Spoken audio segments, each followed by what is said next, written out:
కేసీఆర్ గారు రెండవసారి అధికారంకి వచ్చిన తర్వాత తన నిజ స్వరూపమేందో తన నైజమేందో తెలంగాణ ప్రజల ముందు ఆవిష్కరించింది. 2018 నవంబర్ ఎన్నికల్లో అనేక రకాల హామీలు ఇచ్చిండు. ఇల్లు లేని వాళ్ళకి డబుల్ బెడ్రూమ్లు కట్టిస్తా,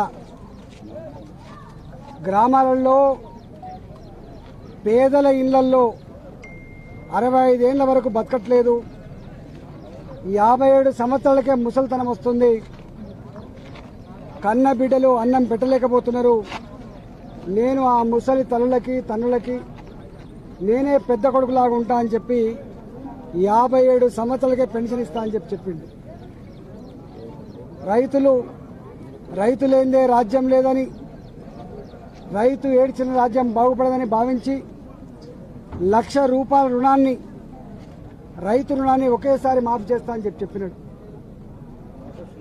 తెలంగాణ ఉద్యమ పుట్టుక నీళ్ల కోసం, నిధుల కోసం, నియామకాల కోసం కాబట్టి నియామకాల విషయంలో కొంత వెనుకబడిపోతా ఉన్నాం. నియామకాలు చేయాల్సిన అక్కర ఉంది అని చెప్పిన ముఖ్యమంత్రి ₹1,00,000 లోపు రుణాన్ని ఒకేసారి అందిస్తా అని చెప్పిన ముఖ్యమంత్రి 3 సంవత్సరాల 9 నెలలు గడిచింది. ఇంతవరకు అతీగతి లేదు. కేవలం 27,000 కోట్ల రూపాయలున్న రుణమాఫీ 100 కోట్లలో కొద్దిమందికే ఇచ్చి ఇప్పటివరకు అమలు చేయలేదు. నిరుద్యోగ యువకులకి నోటిఫికేషన్ ఇస్తాన ముఖ్యమంత్రి 3.5 సంవత్సరాలు అవుతుంది. ఎన్నికల దగ్గర పడుతున్నాయి కాబట్టి ఇవాళ కేవలం తూతూ మంత్రంగా నోటిఫికేషన్ల కోసం మాట్లాడి తప్ప ఇప్పటివరకు అమలు కాలేదు. ఇవాళ డబుల్ బెడ్రూమ్ల విషయంలో నేనే కట్టిస్తా, నేనే కుర్చీ చేసుకొని కాపలా కాస్తా, నేనే పంచిపోతా అని చెప్పిన ముఖ్యమంత్రి ఇప్పటి వరకు డబుల్ బెడ్రూమ్లు ఎక్కడ కట్టలే. ఆనాడు మేము చెప్పినాం, గ్రామాలలో కులాల వారిగా వాడకట్టులు ఉంటాయి. ఇది తెనుగొల్ల వాడ, ఇది గౌండ్ల వాడ, ఇది రజకుల వాడ, ఇది విశ్వకర్మల వాడ అనే పద్ధతులు ఉంటుంది. మీరు వాళ్ళ జాగాలలో ఇల్లు కట్టుకునేటువంటి జీవో ఇవ్వమని చెప్తే ఇంతవరకు ఇవ్వలే. ఇట్లా అనేక పెన్షన్ల విషయంలో, కేసీఆర్ కిట్ విషయంలో, రైతు రుణమాఫీ విషయంలో, డబుల్ బెడ్రూమ్ల విషయంలో, నిరుద్యోగ యువకులకు ఉద్యోగాల కల్పన విషయంలో, అన్నిటి విషయంలో కేసీఆర్ ప్రభుత్వం విఫలమైంది. ఈ వైఫల్యాలని మరోసారి ప్రజలకు గుర్తు చేసి ప్రజలందరినీ కూడా ఇవాళ కేసీఆర్ నిజ స్వరూపం మీద అర్థం చేయించి రాబోయే ఎన్నికల్లో ఈ పార్టీ ఓడిపోతే తప్ప, కేసీఆర్ ఓడిపోతే తప్ప మన బతుకులు బాగుపడవు, గ్రామాలు బాగుపడవు. కాబట్టి ఇవాళ దాన్ని విప్పి చెప్పడం కోసమే భారతీయ జనతా పార్టీ ఇప్పటికే పాదయాత్ర రూపంలో ప్రయత్నం చేసింది, అనేక ఉద్యమాలకు శ్రీకారం చుట్టింది. ఇవాళ నేరుగా అన్ని నియోజకవర్గాల్లో 119 నియోజకవర్గాల్లో సైకిల్ మోటార్ ర్యాలీలు ప్లాన్ చేసి ప్రతి గ్రామాన్ని కూడా చుట్టుముట్టి ప్రజల చెంతకు పోవాలి, ప్రజలకు ఒక భరోసా కలిగించాలి. ఇవన్నీ కేసీఆర్ గారు ఇక చెయ్యరు. ఆయన టైం అయిపోయింది. జీతాలు ఇచ్చే పరిస్థితి లేదు, మధ్యాహ్న భోజనం వండైన వాళ్ళకు పేమెంట్ చేసే పరిస్థితి లేదు. వీఆర్ఏల ఉద్యమం నడుస్తుంది, వీఆర్ఓల ఉద్యమం నడుస్తుంది, గ్రామ కార్యదర్శుల ఉద్యమం నడుస్తుంది. ఇవాళ ఫీల్డ్ అసిస్టెంట్లు తీసుకుంటా అని చెప్పి కళలో మట్టి కొట్టిన ఉద్యమం నడుస్తుంది. ఒక్క మాటలో చెప్పాలంటే ఎవ్వరు కూడా సంతోషంగా లేరు. చివరికి పోలీస్ డిపార్ట్మెంట్లో, సింగరేణి డిపార్ట్మెంట్లో, ఆర్టీసీ డిపార్ట్మెంట్లో వాళ్ళ కోఆపరేటివ్ సెక్టర్ ఉంటుంది. అంటే వాళ్ళు జమ చేసుకున్న డబ్బు వాళ్ళ పిల్లల పెళ్లిళ్ళ కోసం కావచ్చు, ఇల్లు కట్టుకుంటే కావచ్చు, ఏదైనా పిల్లల చదువు కోసం కావచ్చు, రుణం తీసుకుంటే ఆస్కారం ఉంటుంది. కానీ కేసీఆర్ గారి హయాంలో ఆ కోఆపరేటివ్ సొసైటీలలో ₹1 కూడా వాళ్ళ రుణం రావట్లేదు. అంటే ఎంత దిగజారిపోయిందో మనకు అర్థం కావాలి. ఇప్పటిదాకా ఊర్లకెళ్ళి వస్తుంటే ఒక అమ్మ చెప్తా ఉంది, బిడ్డ 2 నెలలకోసారి పింఛన్ వస్తుంది, 3 నెలలకోసారి పింఛన్ వస్తుంది, ఏం చేసుకోవాలి బిడ్డ, ఫస్ట్ వీక్లో పెన్షన్ వస్తలేవు, ఒకసారి మాట్లాడి బిడ్డ అని చెప్తున్నారు.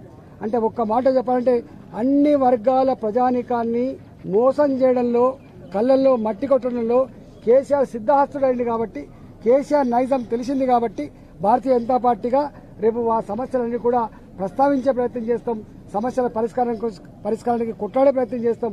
అంతిమంగా భారతీయ జనతా పార్టీ మీ ఆశీర్వాదంతో గెలుస్తుంది, రాష్ట్రంలో అధికారం చేపడుతుంది. ఇవన్నీ సమస్యలకు పరిష్కారం చూపుతారని భరోసా ఇవ్వడం కోసమే ఇవాళ సైకిల్ మోటార్ యాత్రలో భాగంగా నేను ఇవాళ ఈ నియోజకవర్గాన్ని రావడం జరిగింది. ఉమ్మడి మహబూబ్నగర్ జిల్లాలో మొట్టమొదటిగా దేవరకద్ర నియోజకవర్గంలోనే ఈ కార్యక్రమం మొదలుపెట్టాం.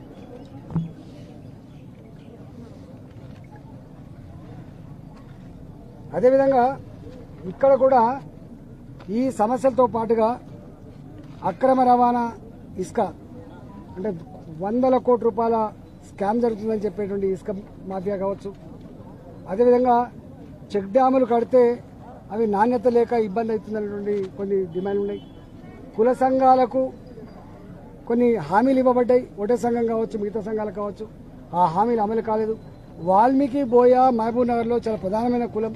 ఇప్పటికే భారతీయ జనతా పార్టీ రాష్ట్ర అధ్యక్షుడు బండి సంజయ్ గారు ఆ ప్రాంతం గద్వాల ప్రాంతం ఆ ప్రాంతాన్ని పర్యటిస్తున్నప్పుడు చెప్పడం జరిగింది. వారే స్వయంగా చెప్పిండ్రు ఈ పాలమూరులో ఉన్నటువంటి వాల్మీకి బోయ చాలా పేదవాళ్ళు, ఎస్టీలో కలుపుతామని చెప్పిండు. కానీ పీఠముడు వేసిండు, కేంద్రం మీద నెట్టే ప్రయత్నం చేస్తుండు. అలాంటి సమస్యలు మహబూబ్నగర్ జిల్లాలో ఇలా అనేక రకాల ఎత్తిపోత పథకాలు ఉన్నాయి. భీమా, నెట్టంపాడు, కోయిల్ సాగర్ ఇలాంటి ప్రాజెక్టులు ఏవైతున్నాయో ఎక్కడ కూడా పిల్ల కాలువలు తవ్వక, డిస్ట్రిబ్యూటర్స్ లేక పొలాలకు నీళ్ళు అందట్లేదు. కేవలం లిఫ్ట్ చేయబడ్డ నీళ్లు చెర్లల్లో నింపుకొని బావిలలో కొంత ఛార్జ్ అయ్యి, బోర్లలో కొంత ఛార్జ్ అయ్యి, న్యాచురల్గా వర్షాలు పడి కొంత వాగులు వంకలు పొడితే పచ్చబడ్డ తప్ప మహబూబ్నగర్ ఎక్కడ కూడా ఈ 4 ప్రాజెక్టులు ఏవైతున్నాయో ఇప్పటివరకు పూర్తి కాలేదు. వాటి విషయంలో కూడా పాలమూరు బాగుపడాలంటే TRS party ఓడిపోవాలి, KCR ఓడిపోవాలి, Bharatiya Janata party గెలిస్తేనే ఈ మహబూబ్నగర్ జిల్లా బాగుపడుతుంది.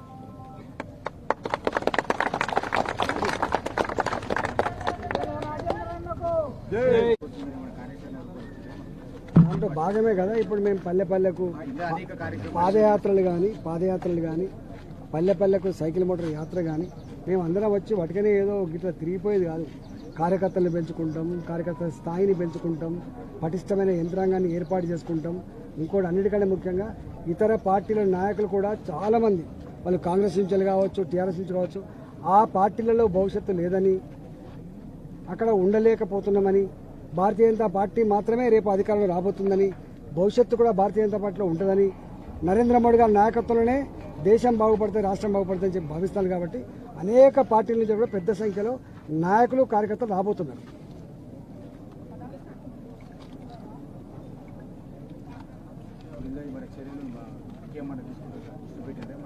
ఇక్కడ గుర్తుపెట్టుకోండి, జనరల్గా మీకు ఏముందంటే ఇది హైదరాబాద్కే పరిమితమైన పార్టీ, తర్వాత ఇది కొట్లాడుతుంది సీట్లు మాత్రం రావనే అపోహ. మూడోది ఉంటారు కావచ్చు, జనం ఓటెత్తరు కావచ్చు, కానీ ఆ ఓట్లను తీసుకోగలిగే శక్తివంతమైన లీడర్షిప్ లేదని చెప్పి మీరు అంటున్నారు. కానీ అదంతా తప్పు. లీడర్లు ఎక్కడి నుంచో ఆకాశం నుంచి పుట్టుకరారు, అక్కడి నుంచే పుట్టుకొస్తారు. సందర్భం వస్తే రాకెట్ వేగంతో పోతుంది. గుర్తుపెట్టుకోండి, జిహెచ్ఎంసీలో ఏముందని చెప్పి 48 గెలిచింది. 1500 ఓట్లు వచ్చినటువంటి హుజరాబాద్లో 1,07,000 ఓట్లు ఎట్లా వచ్చినాయి? దుబ్బాకలో ఇక్కడికి వెళ్తారా బీజేపీ ఎక్కడికి ఇక్కడ అని చెప్పి ప్రగల్భాలు పలికినటువంటి ఆ గడ్డ మీద, ముఖ్యమంత్రి గడ్డ మీద ఎట్లా అక్కడ గెలిచింది? ఇవన్నీ ప్రజలంతా సంసిద్ధమైతే చరిత్ర నిర్మాత లీడర్లు ఎప్పుడు కాదు, పార్టీలు కావు, చరిత్ర నిర్మాతలు ప్రజలే ఉంటారు. కాబట్టి ప్రజలలో స్పష్టంగా ఒకటి వచ్చింది, రేపు రాబోయే కాలంలో తట్టుకోగలిగే పార్టీ, బరిగీసి కొట్టాడే పార్టీ, కేసీఆర్ను ఓడగొట్టే పార్టీ, టీఆర్ఎస్ దెబ్బ కొట్టే పార్టీ బీజేపీ మాత్రమే చెప్పి భావిస్తారు. కాబట్టి బీజేపీ తప్పకుండా రాకెట్ వేగంతో దూసుకోబోతుంది, మెట్లెక్కేటట్టు ఉన్నది. మీరు చూస్తున్నారు ఐ డ్రీమ్ న్యూస్ ని. Please subscribe I dreams. For more videos, subscribe I Dream. please subscribe for more videos. I dream. I dream. For more videos, Subscribe, I dream. Please subscribe. Subscribe I dream channel. Do subscribe. I dream. I dream ఛానల్ని subscribe చేయండి. Do watch I Dream.